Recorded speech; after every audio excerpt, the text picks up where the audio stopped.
The Lord be with you. My God, I thank you we can be here this day as we finish the Gospel of John. I thank you for the joyful laughs and voices and the food.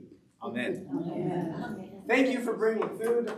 I have thought about us having a last food celebration and a last supper. Yeah. Oh, yeah. Hey, that would have been the perfect name for it.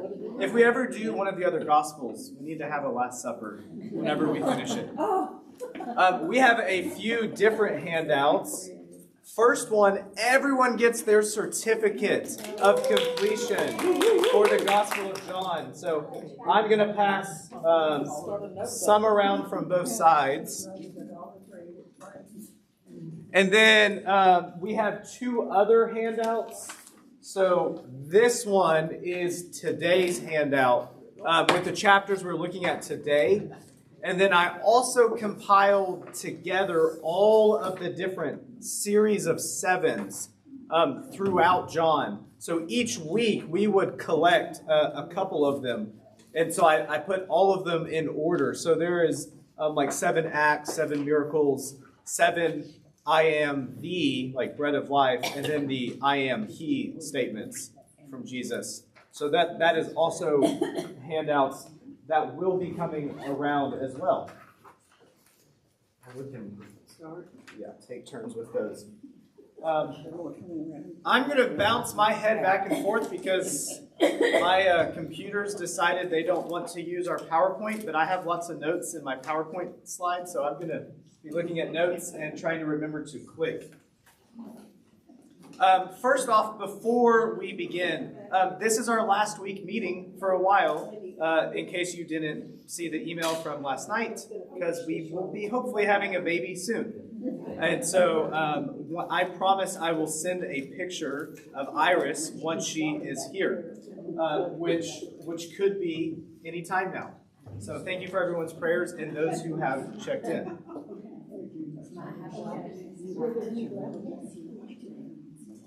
And I think I'll wait just a moment while these pass around so everyone can grab one. While those were going around, did anything stand out to anyone? Oh, look, John is getting something ready. Oh, yeah, I'm ready for it. Okay. Do you have questions or just parts that stood out? The very last paragraph, I love. This is the disciple who testified to these things and has written them. And we know that the testimony is true. But there are so many other things that Jesus did that every one of them were written down. I suppose the world itself could not contain. Yeah, the books that was written. I love that. Yeah, John has a great ending and a great beginning. It begins with that beautiful poem, and then it ends with, this is just some of the great stuff. But we couldn't fit it all in. So yeah, it is the tip of the iceberg. More of it. Say what? I'd love to know some more of it. I know, that'd be fun to have a John 2.0. Yeah. In Revelation, is that what we're doing next? So what we will do, my hope is we will come back maybe the second or third Thursday in February. And we will do a couple of special topics then. And then the first Thursday in Lent, which is, I think, March 7th. I sent the date out yesterday. But it's that Thursday right after Ash Wednesday, we will begin Revelation. Is it 6? Okay, thank you, the 6th. This is the same. At that point, we will begin the book of Revelation. And I already have it outlined. We're doing it in 6, it'll be 7 lessons. We'll do 6 sections going through. That's what I did this weekend, because I'm excited to go through that. This is confusing. I have 2. Our guide to the Gospels. And I just want to remind you of where we have been in John so far. And we're going to do our about 5-minute overview over all of John. If you'll remember, the Gospel of John is in 4 different parts. There is a very brief introduction. Those first 14 verses in particular, if you remember, it begins, in the beginning was the Word. The Word was with God. The Word was God. It starts different than any other gospel. It's very poetic, and it, from that first part, drives us back to the book of Genesis in creation, that Jesus was there in creation. So it doesn't begin with Jesus being born. It doesn't begin with a genealogy like the other gospels. It begins with the Word was with God, the Word was God. Then there is an epilogue, which is the part we will read about today, and it has that ending line that John had just read. Then there's two other parts to John. The first half of John is what we call the book of signs. The second half is the book of glory. And the series of sevens that we passed around, most of that is going to be in this book of signs part. It includes different miracles from Jesus. It includes different titles or claims about who Jesus is. It includes different statements that Jesus makes. I am the bread of life. I am the true vine. It has those parts. And there's also throughout the book, the 7 times Jesus says ego eimi, or I am, using the name of God. And we will read the last one today. And then there's the second part where we've been for the past few weeks, which is the book of glory. That's that part that includes the death, burial, resurrection of Jesus. And in the middle of all of that, you'll remember, is the Lazarus story. It's the story about resurrection, and that's kind of the pinnacle point of all of John. Let's see if you remember it. Lazarus' resurrection is a picture of Jesus' resurrection. And Jesus' resurrection is a picture of our resurrection. There we go. I want to remind you of how far you have come from 2 months ago.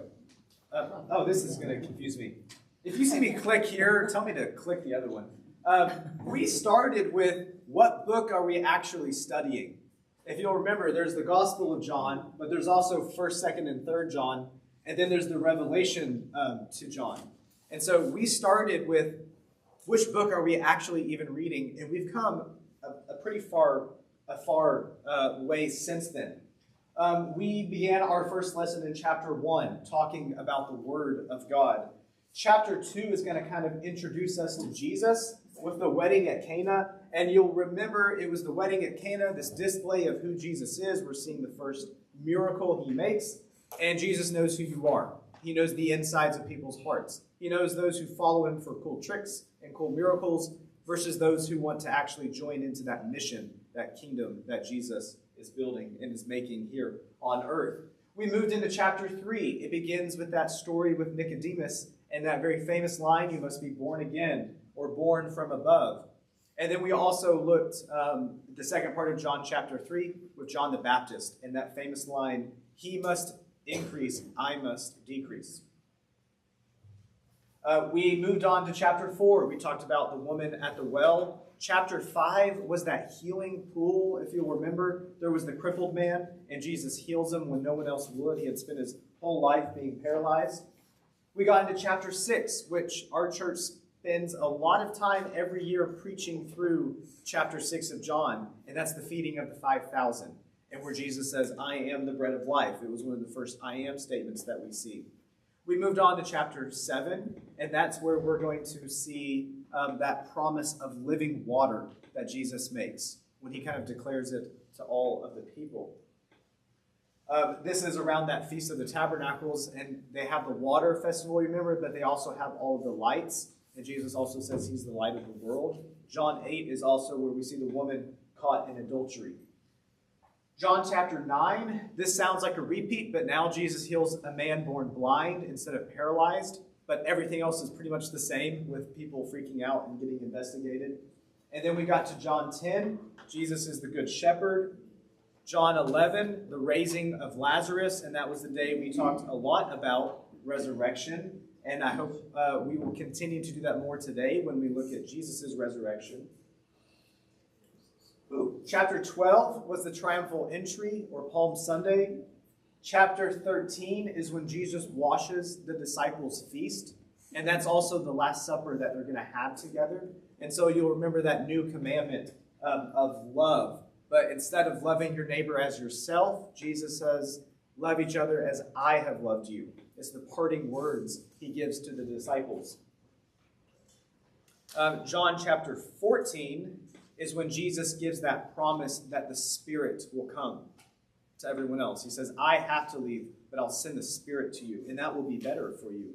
John 15 is the last I am statement from Jesus. I am the true vine. John chapter 16, there is more words about the Holy Spirit, and this is where we were last week, talking about all those ways the Spirit works in our lives. And then where we ended last week was John 17, the high priestly prayer, where Jesus teaches us how to pray. And he does that by praying for himself, praying for his closest disciples and friends, and then for others outside of there. And that gets us to today, or almost gets us to today. This is the handout. Did everyone get the sevens? It has the 7 miracles, 7 I ams, the second 7 I ams, 7 witnesses. Okay, that's also just in the PowerPoint in case you want to look at it back on the PowerPoint. Whew. And now we're where we are today, John chapter 18. Okay, before we look into John 18, any questions that may have popped up for you, or again, just things that stood out, maybe captivated your attention or your hearts?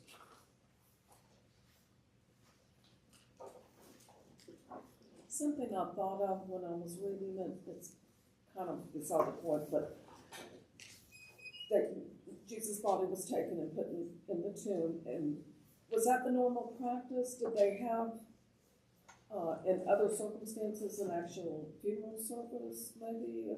Yeah, okay, so that's a good question. Okay, so the way ancient deaths work, at least for Jews, it was different in different contexts. And I'm going to show you a video. That's the tomb of Jesus rebuilt that I took on my phone. We'll look at that in a moment. But Jesus quickly gets taken down because a dead body isn't supposed to be up there over the Sabbath. Mm-hmm. So that's why he gets quickly taken down. The way the time flow would work is that after a body died, they would go in a family tomb and they would sit there for 1 year, and that was a time of mourning for the family. And so over that time, the body would decompose, right. And then after that 1 year was the bones were left. And so you would also have like a funeral type service, and then after that 1 year, you might have like a memorial type of thing. And they would then put them in a bone box, and you would either bury that bone box or you would keep it if you were weird. But usually they were buried. Or they might enshrine it if it was someone important. And but bone boxes just keep it in the tomb. No, the tomb was solely for the body breaking down. The tomb is not the burial place. It's the place the body breaks down, and it's like with your time of mourning while they break down. Everybody had to have possession of it. Wealthy people did. Yeah, not everyone. And if you didn't, you might get thrown in Gehenna. If you remember the passages about Gehenna, Jesus makes, it's kind of this big dump outside of Jerusalem. It was stinky, it was gross. There was fires there because methane would spew out of everything rotting and catch on fire. And then there was rotting and gnashing of teeth. That was the coyotes chewing on bones out there. So that's where that passage comes from. But that would be more for peasants, which is most people. But they didn't have cemeteries, they would bury the bone boxes. And so we will come across sites that will find them. And bone boxes are fun because they're customizable. They're as wide as your hips and as long as your femur. And then everything else gets, shoved inside. So it's really sad if you're at a museum and you see a little bone box, because that would be like maybe a king's child or something. Yeah, they still do that. When we went down to New Orleans, they had the above ground cemeteries, and the same thing. They would put the bones in there. They would keep them for a year, exact same thing, and then they would look and make sure everything's decomposed in there. There was like a small room behind it, and they just shoved all the bones back, and they were ready for the next one. Oh, fun, okay. So they could have 20 or 30 people in one of those boxes. Yeah. But they had the 1 year mourning, all that. I don't think I included this as a fun fact, but Jesus' tomb had never been used before, which is kind of a fun fact, which it mentions in the reading. Yeah, so it was a new one. They had a newly purchased cave. Good question. I've always loved the scenario where Mary Magdalene gets up before dawn and goes to the tomb. Is that in any of the synoptic gospels, or is that just in John? I don't think the one with Mary Magdalene is, but it holds a really special place in John's gospel, the way it plays out. One of the things that's fun is to compare the gospels and who's there first. And so you could hold on to John as being like a feminist gospel, because Mary is the first apostle. as she is the first one to declare that Jesus is risen. For most of our crowd in this room, that's a reason to add John to your favorites list. Any other questions before we dive? Okay, we are going to start not really on the most happy notes, but we'll get better, so forewarning. We're going to start in John 18 with the arrest and the trials of Jesus. So it begins when Jesus is going to be arrested in the garden. Here's an old kind of icon of this, and you might not be able to see it too well, but I wanted to show you this old version before I show you a restored version of that picture. And you'll notice that Jesus is being hugged by someone, and that's Judas coming up to kiss him. And so kind of the way it plays out with Jesus in the garden, you'll remember he's there with the disciples all night. They're in the Garden of Gethsemane. They're praying. This is on the outskirts of Jerusalem. And so the Roman guard, as well as the temple guard, accompanied by Judas, come to where Jesus is. We get the idea this may have been more of a private, sacred place for Jesus. And so it's a kind of special moment. The reason Judas comes is to show everyone else where Jesus is. And because it's late at night, he kisses him to identify specifically, again, who Jesus is. I don't think he says that in John, though. That was one thing I noticed was missing. He didn't actually kiss him. Judas. He pointed him out, but he didn't kiss him. Oh, does he not in John? I don't think I think so. that I may not have didn't noticed look that, and for I it feel for a really while. bad now. Because I expected that. Oh, man. Also, the ear didn't get He put said, back they on. said, we're looking for Jesus. Jesus says, here I am. No kissing. And he said it 3 times. Oh, my. I must have skipped over that. I'm going on like half sleep for 3 days, though. Say what? It's somewhere in here. Yeah. Well, that's like where all the Gospels mix. And especially these stories. I have such trouble differentiating which Gospel does which. And when we get to Jesus on the cross, I'll tell you an interesting part that I always forget is not in John, was the statements of Jesus. But this might feel familiar to us. And a little bit, we're going to play a scene that's going to show us that kind of last night of Jesus' life with some of the parts happening, but not all of it's in John. Thanks. I noticed several differences. It was just interesting.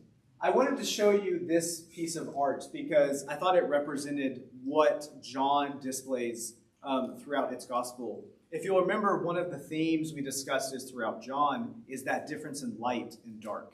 And so I really liked this picture because you see, Judas here, again, kissing Jesus' cheek. You see the guards coming out after Jesus. But even, this is Peter down here cutting off the servant's ear. All of them are in the darkness, and Jesus is that light that pierces through it. And you might remember some of the other accounts of the Gospels where, Peter pulls out his sword, he strikes off the servant's ear, and Jesus gives those lines, live by the sword, die by the sword. That's not who I'm coming to be. And Jesus gives himself up willingly. Even in these last hours of Jesus, we are still learning what it means to be a true human, to be the type of people God has created us to be, which is a people of peace, a people that remember that life is outside of our own experience, and we're always on display to others. We're always trying to display what it means to be a part of God's kingdom and show God's love. And you see that displayed in these moments. I like this piece of art because of that. I'm going to play this, if it'll let me. And Peter, will you wait for that to load? Yeah. I had a Bible teacher tell us that the word detachment in here, the detachment of soldiers, means 600, at that time that was a unit of 600 men. And then they go on and they talk about, and they were there with lanterns and torches and weapons. And the point being, it was such overkill, oh, yes. right? They're coming to arrest one man, and they come with this huge battalion. A show of might that was not necessary. Yes. Battalion. And so I went through 8 different ones of these trying to find one that I liked. Because there's a part in particular that this movie shows, and it's when he says, I am he, and everyone falls down. But I don't think it's in this one of the others. He's like, you see me every single day in the temple, and now you come to me like a thief in the night. And Yeah. But my Bible says that the Greek is actually I am. He says Yahweh. Yes, right? it's the name of God. Yes. We see it translated in the English grammar, which is I am he, but no wonder they fell on their knees. Yes, yeah. And that's did you get the sevens handout? So it has that last one there. This is, again, the Greek is ego eimi, and it's the name Yahweh. It's the name of God. And so you'll see it here. Everyone freaks out because when they ask, are you Jesus? He answers back, I am God. Jesus had said this prayer. He left with his disciples and went across Kidron Brook.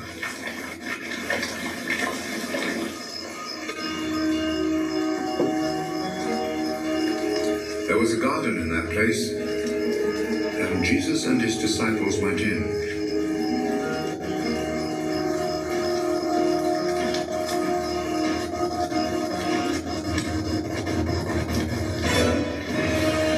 Judas, the traitor, knew where it was, because many times Jesus had met with his disciples. So Judas went to the garden, taking with him a group of Roman soldiers and some temple guards sent by the chief priests and the Pharisees. They were armed and carried lanterns and torches.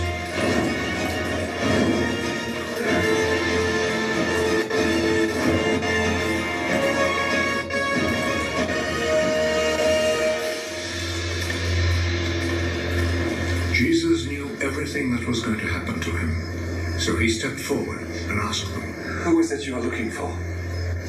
Jesus of Nazareth. Judas the traitor was standing there with them when Jesus said to them, "I'm he." They moved back and fell to the ground.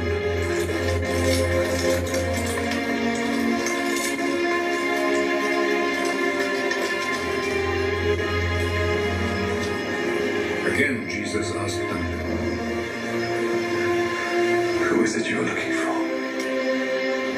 Jesus of Nazareth. I have already told you that I am he. If then you are looking for me, let these others go. He said this so that what he had said might come true. Father, I have not lost even one of those you gave me. Simon Peter, who had a sword, drew it and struck the high priest's slave, cutting off his right ear. The name of the slave was Malchus. Put your sword back in its place. Do you think that I will not drink the cup of suffering which my Father has given me?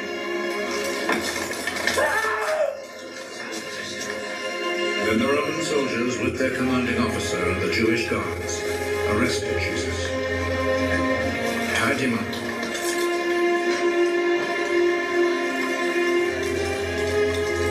and took him first to Annas. He was the father-in-law of Caiaphas, who was high priest that year. It was Caiaphas who had advised the Jewish authorities that it was better that one man should die for all the people.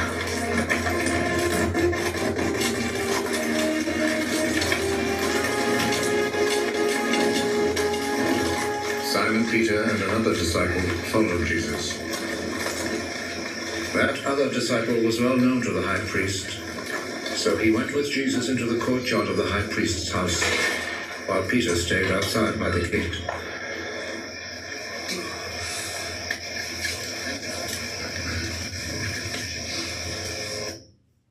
I don't want you to see that part because we're going to come up to it next. I love watching movies that tell the story of Jesus.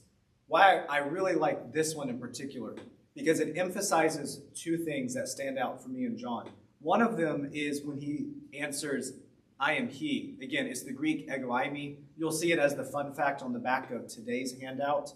It's that name of God. Throughout all of John, we began by making claims of who Jesus is. And then the first half of John is displaying the proof to those with all of these miracles, these signs about who Jesus is.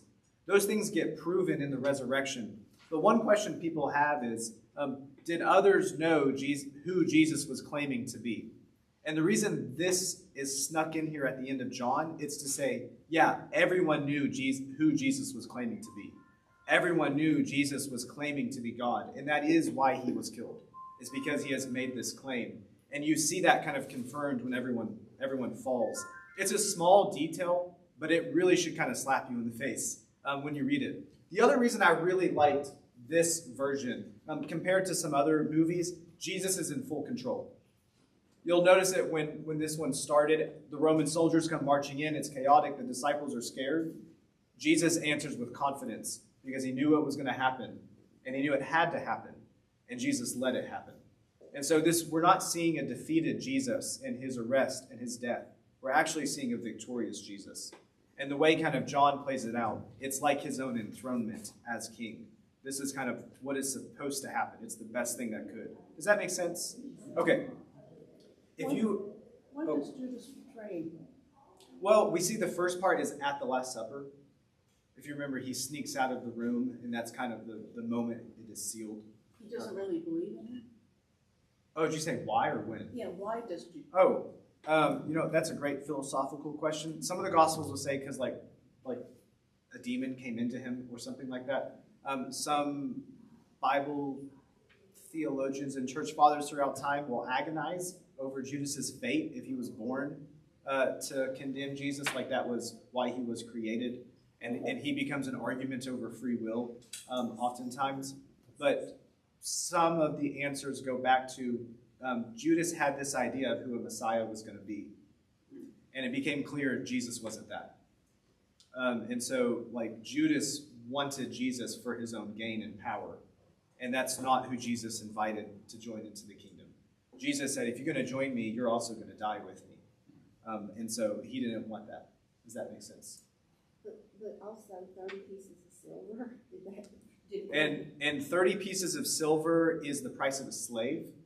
And so that is a particular, he sold Jesus out as a slave. So he was angry at Jesus. It's like he said, you're worthless to me. And he turns him in. But all along he's been following him. Yeah, I guess because he thought something else was going to happen. Yeah. I'm a little confused about the statement from Caiaphas that it is good if one man died for the people, but he didn't know Jesus as Jesus. Yes, so there's this ironic moment. Caiaphas, who's the high priest at this time, so it happens before here and it happens again, makes this line. So for the Romans, their goal is to keep Jerusalem under control. And big festivals like Passover are really prone to causing disruptions and panics, and that can turn into revolts. And so the ruling class's party at Passover wasn't to have a religious experience. It was to keep everyone else under control. And Jesus was causing problems that could turn into a revolt. And so Caiaphas says, it would be better if we just go ahead and kill this guy instead of all of us dying. And he says that statement, and it's almost ironic because that is true, but not how he meant it. But he was talking about a political, practical reality, and then John picks up on it for the theological terms. These are great questions. Wow. Okay. I am going to move us just a little faster though, so we stay on time. Jesus gets arrested. We see his confidence in all of that. We see this part where Jesus is going to go to Annas, who was the old high priest. He is brought before him. He finds nothing wrong with him, sends him to Caiaphas. I haven't changed the slide. And this is then when Peter is going to deny Jesus 3 times. If you'll remember when that happens, the rooster crows 3 times. And on that third one is kind of when Peter is struck with some guilt. Here's another picture of this.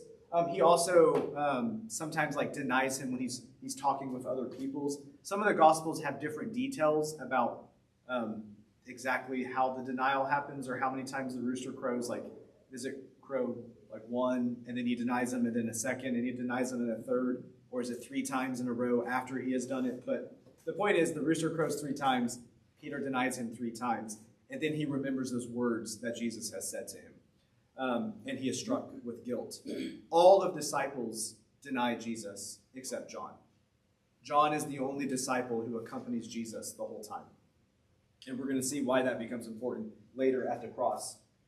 This picture is from this monastery that's in Serbia, and I wanted to show you a picture of it because it's from a private collection. And when you see some other pictures with this blue background that look like they're on stone, it's from this monastery, and I tried to get as many as I could in today's PowerPoint from that collection. So after Jesus is brought before the high priest and everything, he ends up going before Pilate. In lectionary class yesterday, we spent a lot of time talking about this section because it's actually the gospel reading for this Sunday. And so I will leave Amy to talk about this gospel in more detail, but I'll summarize it with this. There are some confusing words going on between Pilate and between Peter. Pilate is asking, are you actually a king, and what are you going to do? Jesus never quite gives a clear answer, but what he does say is, you say that's true, but I'm not a king from here. Pilate is asking, are you a king like an earthly king? Are you trying to overthrow me? Are you trying to take my power? And Jesus won't answer the questions because he's not playing that game. Jesus is coming as a new type of king with a new type of kingdom. It's about a way of life. It's about God. It's not about the same kind of political realities. I will summarize all of that to say that, and we're going to move on from that so we don't get stuck there, because that passage is a little bit confusing.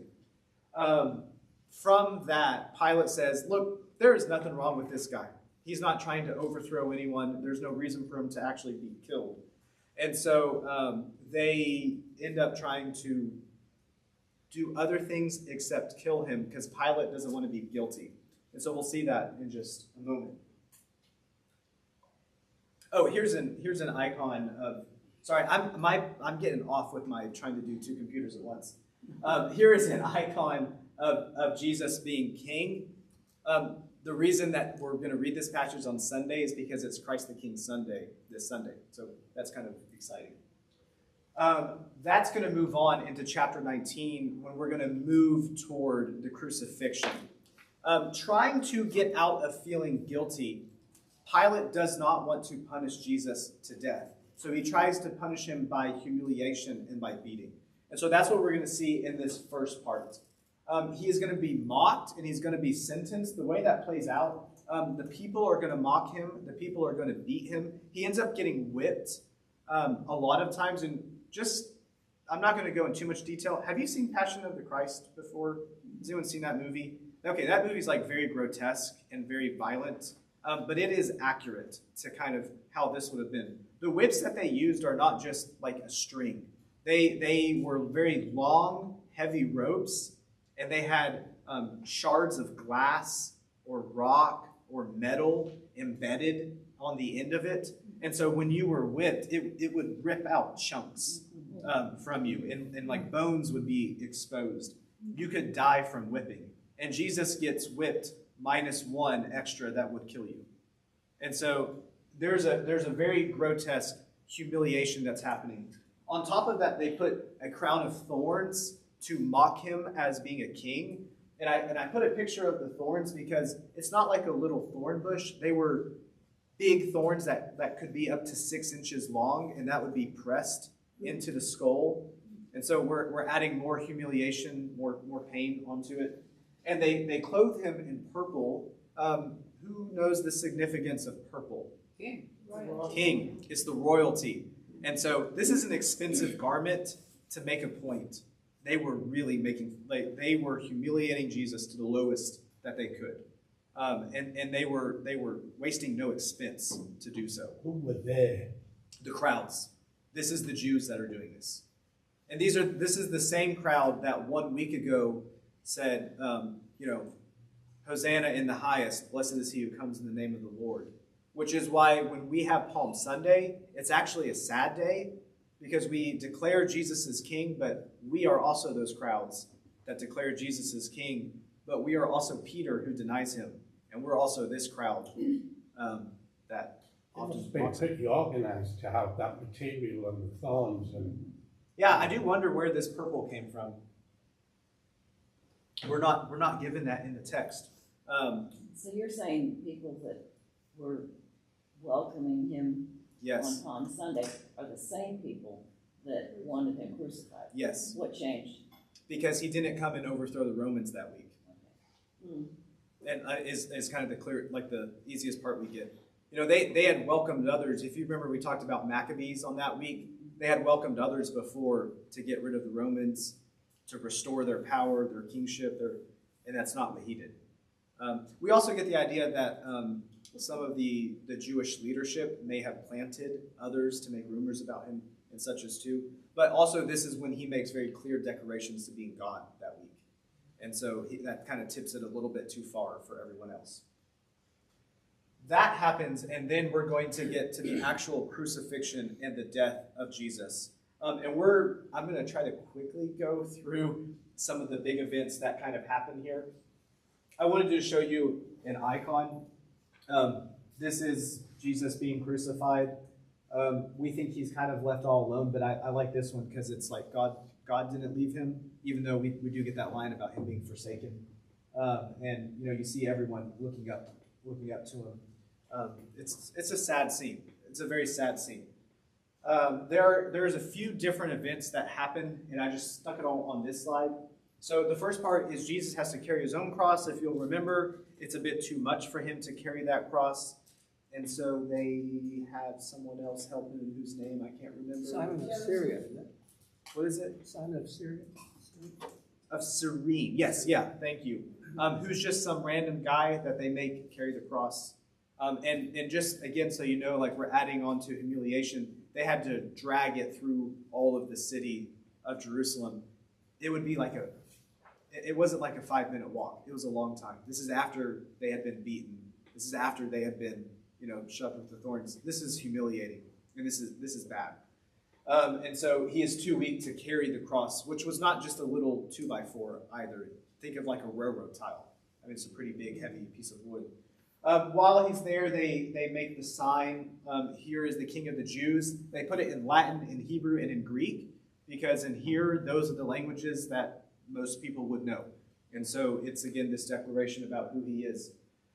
There is a few other things that happen. So while Jesus is on the cross, they divide the garments. That is a prophecy back to Psalm 22, verse 18, if you want to look at that. There's this very special moment that's also sad.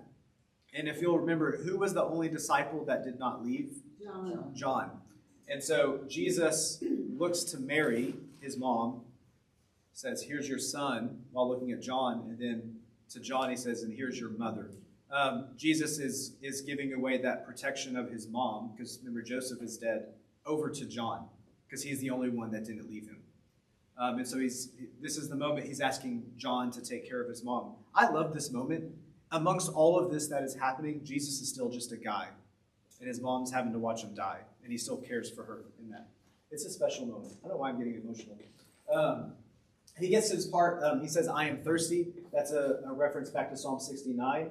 And then this part I really, really love. The very last thing that he says is, it is finished. Does anybody happen to know that Greek? A lot of young people will get this tattooed on them. Tetelestai is the Greek word. And it's kind of a funny word to translate. It can both mean it is finished.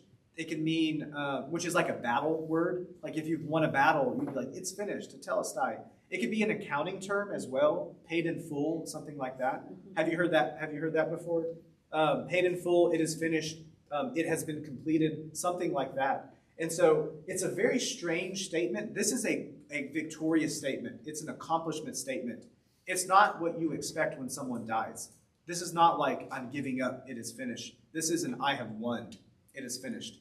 There's a reference back to Psalm 22, and what I love about this, and I referenced before, I get these Gospels confused sometimes. In the other Gospels, what's the first statement that Jesus makes on the cross? It says, Eloi, Eloi, lama sabachthani, which is, my God, why have you forsaken me? The Psalms, like in the Old Testament, they're like poems, and they don't have titles. And so their titles are their first line. Eloi, Eloi, lama sabachthani, or my God, why have you forsaken me, is the first line of Psalm 22. My God, why have you forsaken me? The very last line, the last paragraph, we get that tetelestai. It is finished. It is completed. I love to compare Psalm 22, and if you were bored next week when we don't have, or maybe not next week, it's Thanksgiving, but after that, go read Psalm 22. It's this beautiful psalm that lays out kind of this tragedy that happens, and it looks like all things are gone. It looks like God has left us, like we're all alone. But it ends with this victorious moment where everyone is gathered on this mountain and enters into the house of God. And it includes the Jews and the non-Jews, the men and the women, the children, the cripples, the eunuchs. Everyone is brought in to this. And then that psalm ends with, it is finished, it's completed. It's almost like the whole work of God in a psalm. And so Jesus makes that reference back to the cross when he says, my God, why have you forsaken me? In the other Gospels, and here in John, tetelestai, it's finished, it's done. Because it is through the cross that this is accomplished. That now everyone is brought into that house of God. And it doesn't matter who you are, it doesn't matter what you've done, your past, everyone belongs. Everyone can be in. I like that part. And then the kind of last part that happens is that his side gets pierced. That's a reference to a lot of different ones. But our fun fact as Episcopalians for you to know, what happens when his side is pierced? What comes out? Water and blood. If you ever pay attention in the Eucharistic liturgy, what does the priest do with the cup of wine? Puts water in it. He puts wine and he puts water in it. One of the things that references is back to this, with the water and the blood coming out of the side of Jesus. It is also a reference to Jesus being human and divine. But it has it's also this reference back to here. And so, it's not to water down the alcohol, which is what a lot of people say. It's not to do that, because it's just a drop. It's a symbolic part. But when you watch the liturgy this Sunday, you'll be both familiar with the chapter before, with what's happening at Eucharist, and with Jesus being king in John 18. So you're going to have a really fun Sunday. Yeah. That's when Jesus' side gets pierced. There's also this fulfillment of prophecy because none of his bones are broken at that point. What would typically happen on a cross during a crucifixion is people, so they are strapped in, but they're also nailed in, which is just to cause more pain and humiliation. But what happens is as the body gives out, you can't lift up to breathe anymore because your weight's on your arms. And if that process was taking too long, they would break the legs so that a person couldn't lift up to breathe. And so Jesus dies really quickly. We also get this idea here, they didn't actually kill Jesus. He said it's done, and his spirit leaves the body. He had completed that task he had come to do. He died way too quick. And so that's this reference, no bones were broken, is because he died quick enough that they didn't have to break his legs like they did with the others. Does that make sense? Okay. We're about to move out of this chapter in a moment, so I'm just going to see if anyone has a question about what happens on the cross.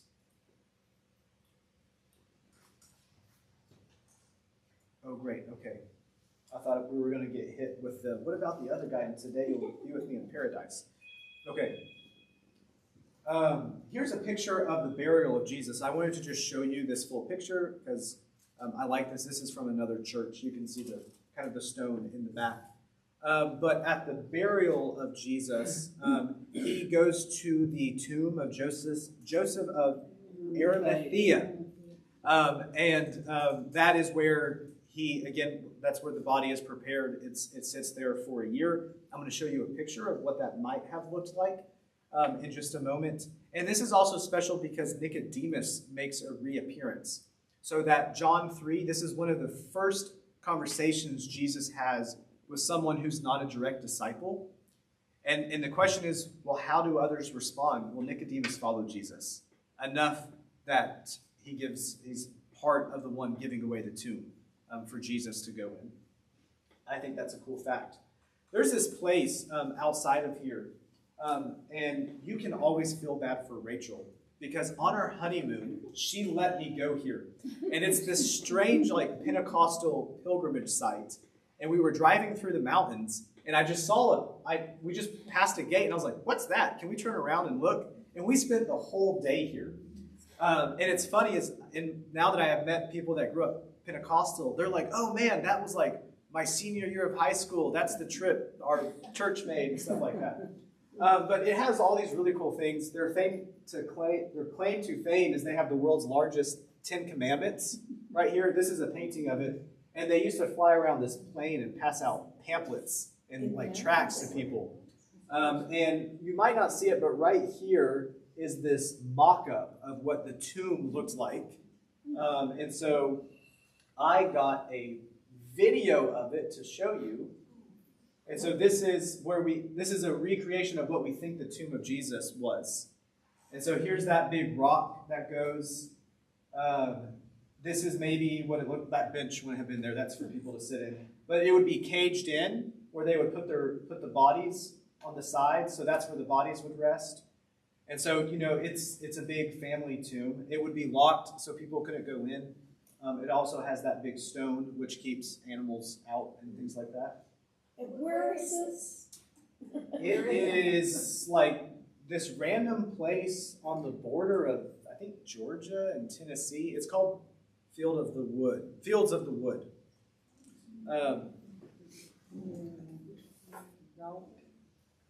Has anyone ever heard of it? Yeah. John swears we've been there. I think it might be another woman.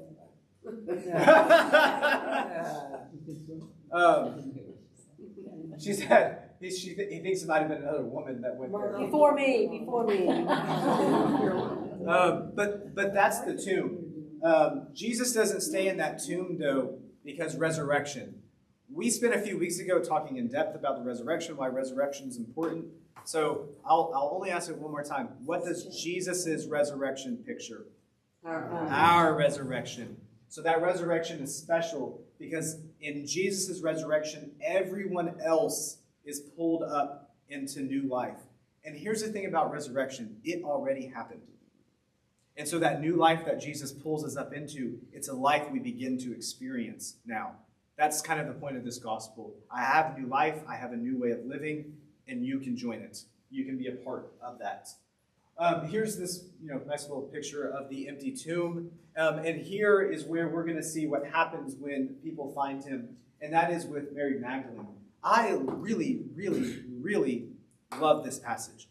And there's we'll walk through it together. A couple questions.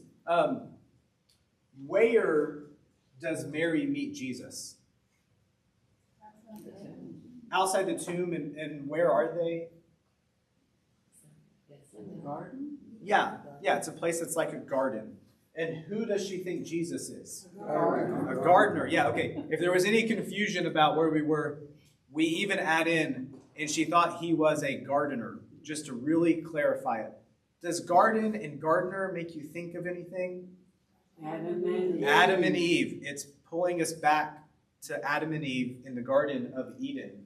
And what happens with Mary and with Jesus? Specifically, when does she realize who Jesus is? Not just when he speaks, because he's already been speaking. When he calls her name. And we'll answer the why of this part in a second. This is pulling us back into the garden. Right after the resurrection, remember, it's like the world has been back as it is. We're back in the Garden of Eden. We're back as things are supposed to be. And one of those things that happens in the garden is that Adam, that's Jesus, sorry, is that Adam names the animals. Naming is not something we think about a lot in our culture that much, but names in many cultures, particularly in here, have a lot of significance. And to name something is to claim it and to give it meaning. It's to give it purpose. It's to give it identity. Names have significance. When God gives the role to Adam, the human, to name creation, to name the animals, it is adding him almost as this co-creator with God. To name the things is to identify them, to give them purpose. He is helping create the animals, if you will. Here in the garden, Mary is like Adam and Eve at first. She's innocent. She doesn't know things. And then Jesus names her, like Adam named the animals. And suddenly she knows who Jesus. Oh, wrong slide. This is so weird with these computers. Jesus named her, and she knows who Jesus is. it's like she's been awoken. It's like she's eaten now from that tree of life. She knows more. She's grown as a person. So here's another picture with Adam naming them. Where this is special is because to name is to give meaning. Jesus names Mary, and she knows who Jesus is. But where it gets really cool, in that same way, Jesus names you, and Jesus names us. This is this picture, again, of resurrection, and it's a picture of that new relationship we have with Jesus, with God, where we are named, we are claimed, we are given meaning, we are given purpose, we are known. I love holding on to this. If you come in a point in life, this is maybe not as relevant to you, but particularly for college students, this is a passage I like to share with them, because they're in this point in life of feeling aimless. They don't know who they are. They don't know what those next steps are. Remind them, but Jesus names you, and Jesus has an idea of who you are, and Jesus gives you purpose and meaning and identity. I love that part. This is a passage that has been very relevant to me, very meaningful, and I hope it can be for you. At this, Jesus tells Mary, go back to the disciples, declare that I'm alive. She's the first apostle. That's really cool. And so she does, and then Jesus goes to the disciples. He goes to them first, but Thomas isn't there. And in the text, it's about a week later that he comes back, and Thomas didn't believe any of them. They're like, Thomas, we saw Jesus. He's like, no, you didn't see him. Jesus is dead. And so you'll remember that moment where he touches his sides. We said this when we began the Gospel of John, but the John Gospel is to counteract the Thomas Gospel. And part of the Thomas Gospel was that Jesus never actually physically rose. And so this is kind of throwing shade at Thomas, the disciple, and that's where we get the name Doubting Thomas from. But Thomas doesn't believe until he touches him. And so it's kind of saying, hey, Jesus really did rise. Even Thomas touched him in the side. He felt the wounds. He touched him. That's also why there's such an emphasis on Jesus eating, as we'll see in a little bit later. And then we get to what is the purpose of this gospel. And it ends with this verse, which I slightly retranslated. But these are written so that you may continue in faith, that Jesus is the Messiah, which means king, and the Son of God, which is human, and that through faithfulness you may have life in his name. The reason these things are all written down is for you, and so that we may have that new life with Jesus. That's kind of what that is saying. With that, this is written so we may know about Jesus. I'm going to play this song for you. Jesus, name above all names, beautiful Savior, glorious Lord, Emmanuel, God is with us, blessed Redeemer, living Word. Jesus, Lord God Almighty, wonderful Counselor, Light of the world, the Prince of Peace, hope of glory, man of sorrow, Lamb of God.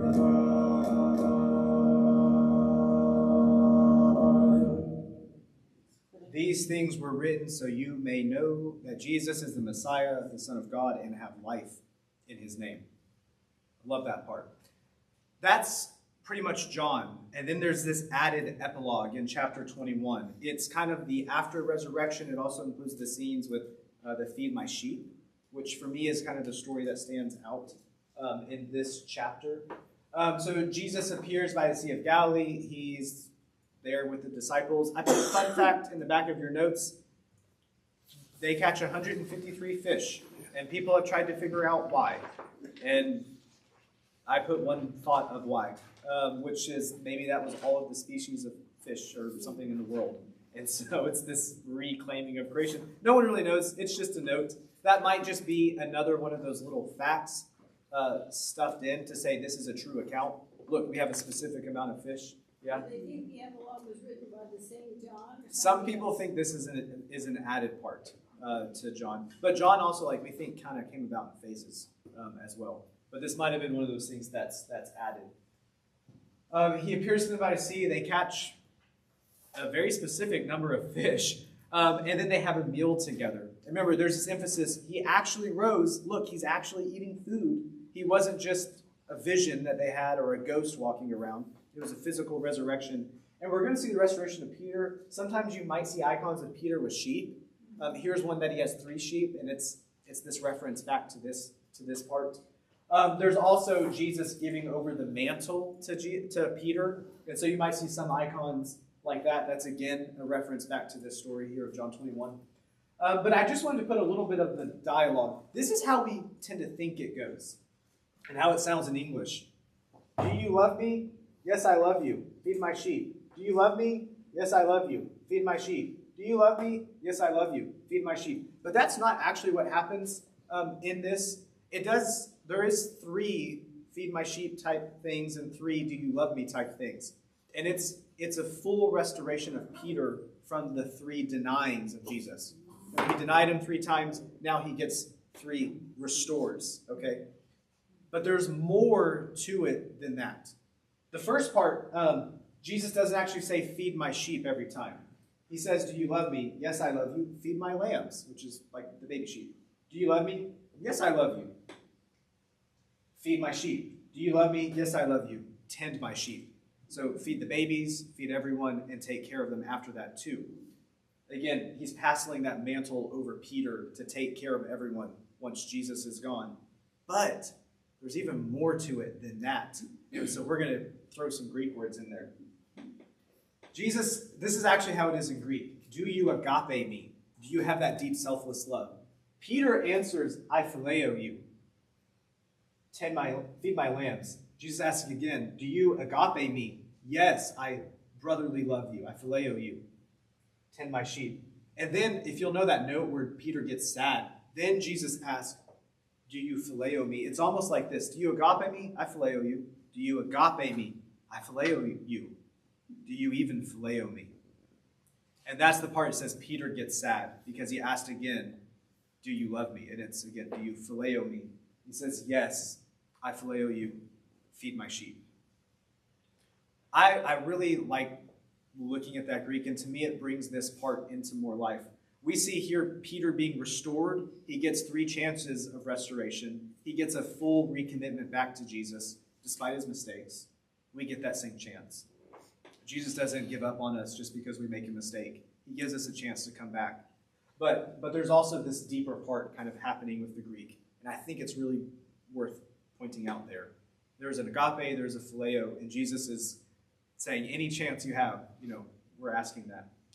And then after that, so he appears to them, there's a restoration of Peter, and then there's this very brief kind of conclusion. My verse went away there. Okay.